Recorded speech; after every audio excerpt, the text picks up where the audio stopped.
for the moment.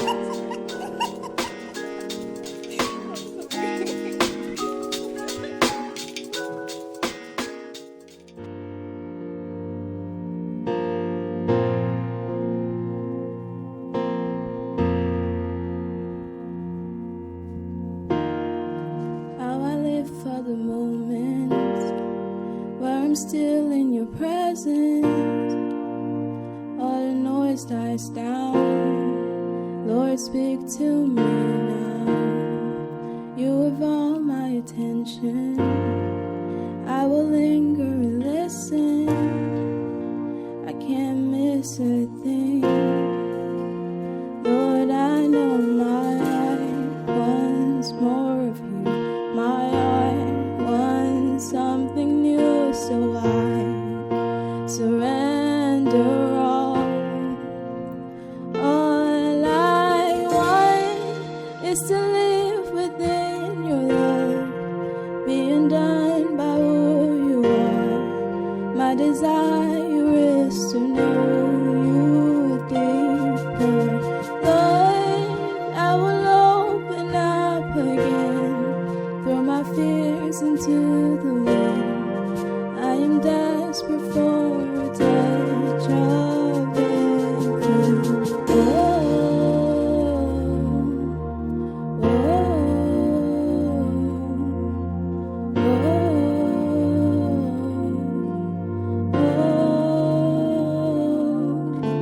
oh. You're the fire in the morning.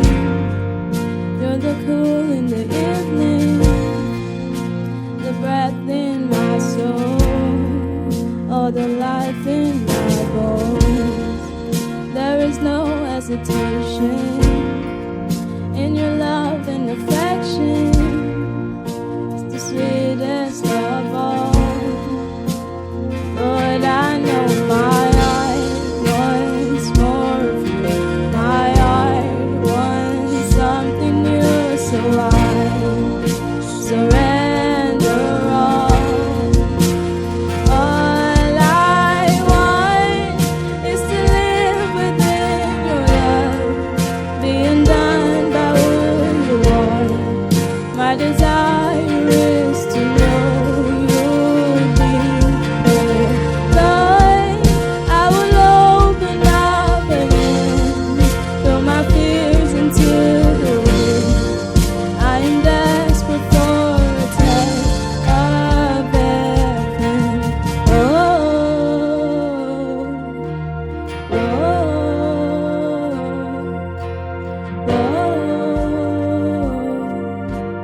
oh,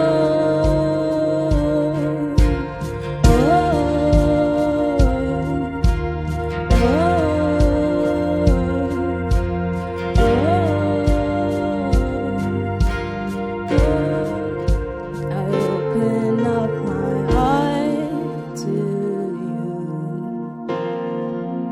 I open up my heart to you now. So do what only you can. Jesus, have your way. I open up my heart to you.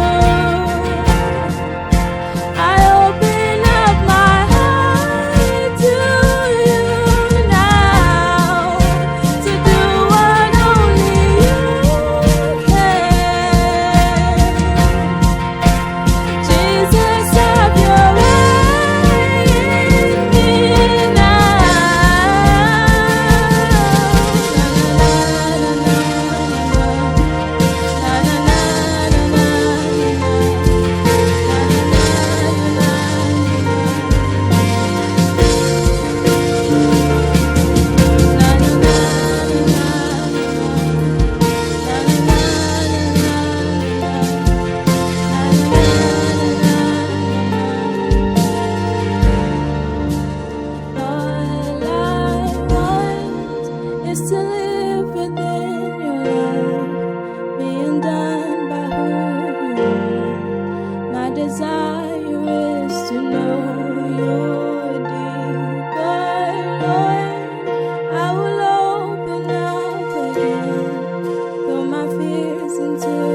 Annyeong, hello, welcome to POW, Praise on Wednesday night.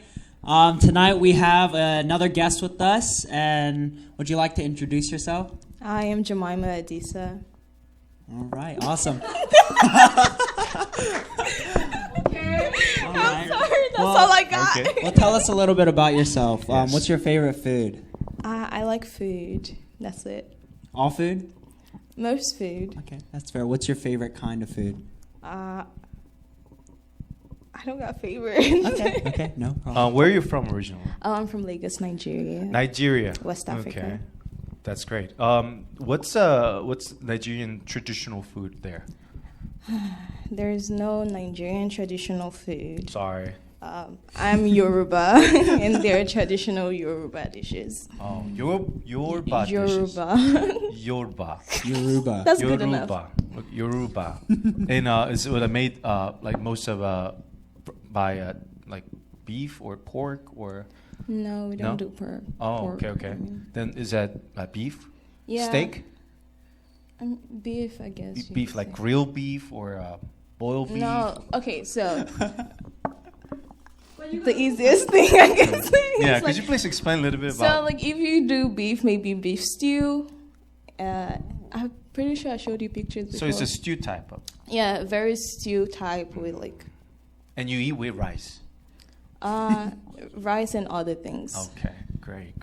Okay, I think we can edit some of this part here and there, so don't worry about it. So, okay, now Caleb.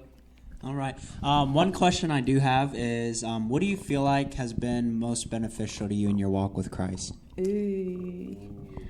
I think honesty. I feel like when we come before God, a lot of times we try to like put on this persona. Like we feel like maybe we have to be perfect and even though we can't be perfect, so we put on that persona and we allow guilt sometimes to come in. So we approach God like, oh, I'm sorry, I'm not perfect, even though he's not asking us for perfection. And a lot of times that will build a wall between us and God, and we can't like truly know him and let him get to know us if we're not being honest about who we are, how we feel, just everything. I feel like there's a political correctness, or it's more like church correctness. When you approach God, it's a thing. And I feel like once I let that go and I was just being honest with God, even the things that I felt like I shouldn't say to him, when I did, I felt our relationship was able to grow because I could just accept where I was at the moment. Yeah. Thank you for that. Well, it is kind of hard to find that safe place in our life, right? We can be 100% honest before someone. Well, we can't really do that. Even our closest family, we want to hide some secrets from even before our parents or before our spouse sometimes, right? It's not because we wanna lie, but to protect them sometimes, right? But even those kind of burdens, we can just totally just lift it up to the Lord. Right? That's amazing privilege. And is that the reason why you pick these songs? And the first song that you sang was Touch of Heaven. Touch of Heaven. Touch of Heaven by Hillsong. I feel like the lyrics are pretty much the way what you just shared. Yes. Right? So could you please explain a little bit more why did you pick this song, the first song? So I picked the first song because, kind of like what you were saying, to me it explains like a moment where you're in connection with God, where you can bring yourself in full honesty. I guess you don't have to put on anything, and you can just be genuine with God and how you are. And a lot of times, like, we struggle to like find those moments. Well, we don't find the moments, we have to make those moments, we have to go into them. So like you said, yeah, it's moments where you're just being true in your feelings with God, and in those moments God is able to then cover you with his love, grace. And if you can acknowledge that you're angry or disturbed or whatever it is before God, then how is he supposed to then help you or give you what you're lacking? Like, if it's peace you need, if it's assurance, security, whatever it is. And I think that song talks about a touch of heaven. It talks about those moments. Yeah. Well, thank you so much for your sharing. I really enjoyed that moment of praise. And what is the? I know you prepared another song. What's the title of that song? Seasons. Seasons. Okay, by Hillsong, Yes. right? And what's the theme of that song? Talking about the season of life, or what's so it's like to? No, so the song talks about winter and growing, and it talks about sequoia trees, and I'm trying not to geek out again. Sequoia trees. Yes, Right? so sequoia trees. Have you ever seen sequoia trees? No, I cannot How identify about you, Caleb? one. No, I haven't. Never. It's a huge tree, and then maybe I think to cover up that tree, I think 20 people needs to Link like hands. link Yeah. hands, and then that much big. And why this song is mentioning about sequoia tree? So it mentions about sequoias because they need to be planted in winter. So they, unlike most things that you plant in spring when the weather is warmer, you need to plant sequoias in the winter. And through that, the harshness of winter is what helps them grow. And I think that really truly symbolizes us as humans and as spiritual beings, like our relationship with God, even just as a person. The harsh, difficult times are the moments in which you grow the most and you learn the most. So I think in general that's what the song's talking about. But with sequoia trees, they're really cool, y'all. So they can live up to 3,000 years, and like Moksanim said, they grow really, really big, and they're like this flame retardant and like pest retardant trees. But to get there, if you're 3,000 years old, you saw 3,000 winters, right? If you're 3,000 years old, you've seen everything seeable. You've been through good, the bad, the ugly, everything. And it takes going through all of those things to get to a point where we're giants and untouchable and we're strong. And we learn all those things through seasons. That is very, very interesting. I never knew that we need to plant sequoia tree in the winter time. And you shared a very amazing, a beautiful story that one day will become a spiritual giant like sequoia. So what do you think, Caleb? Do you agree? Can you agree with the fact that what she just shared? When we're facing affliction and hardship, that will make us grow. You agree with that? I definitely agree with that. I mean, one thing like I'm told by many people, like including my dad, is like the struggle is good, because that's the questioning and like the thought and the like constant like doubt, if that is what makes you like seek out those answers that you really desire. And I feel like it's really important that through those struggles, you don't just let it put you down, but you see it as a time for you to really grow and really find yourself. So that's amazing. Yeah, really. And you were giving her as a first question, what is the greatest, one of the privilege as a Christian? And I think this is also another amazing privilege as a Christian. This her hardships or afflictions, if a person who doesn't know God, that it will crush over their life. But as a Christian, with the Holy Spirit, right, with our helper, we will overcome that hardship and will grow mature as Jesus Christ. And then I really want to hear that song. I want to join in this confession that one day we can all grow like a sequoia tree, like a spiritual giant. That would be amazing. So would you like to lead this moment of praise? Yes, sir. Okay, let's go. Like the frost on the road, winter comes for us all. Oh, how nature acquaints us with the nature of patience. a seed in the snow. I've been buried to grow. For your promises, Lord, from seed to sequoia.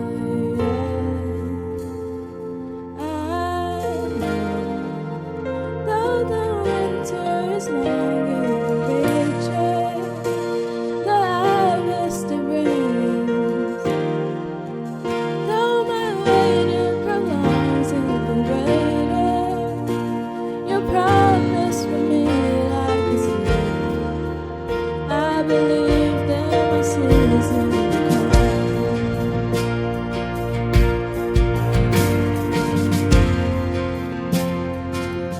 Lord, I think of your love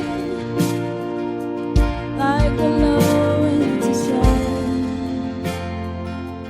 As I gaze, I am blind in the light of your fire till the snow. I'm renewed in your ones. Melt the eyes of this light till the barren is beautiful.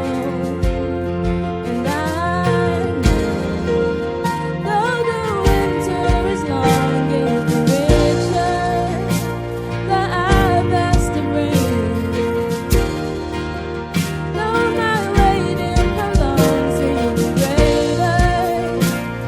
Promise for me like the sea. I believe that my season will come.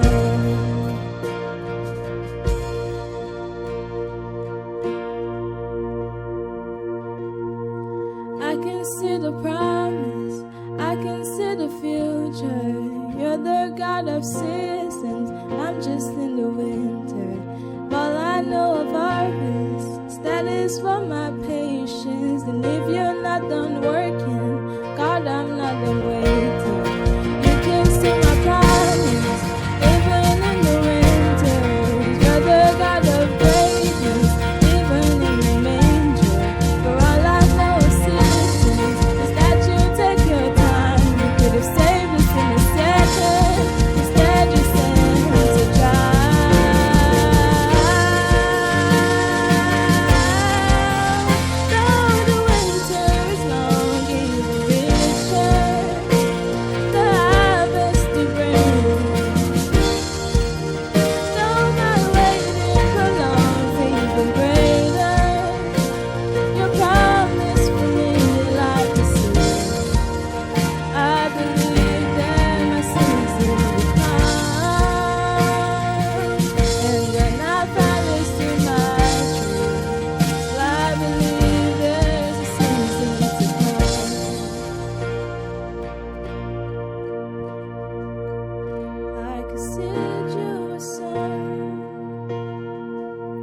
For the sake of the soul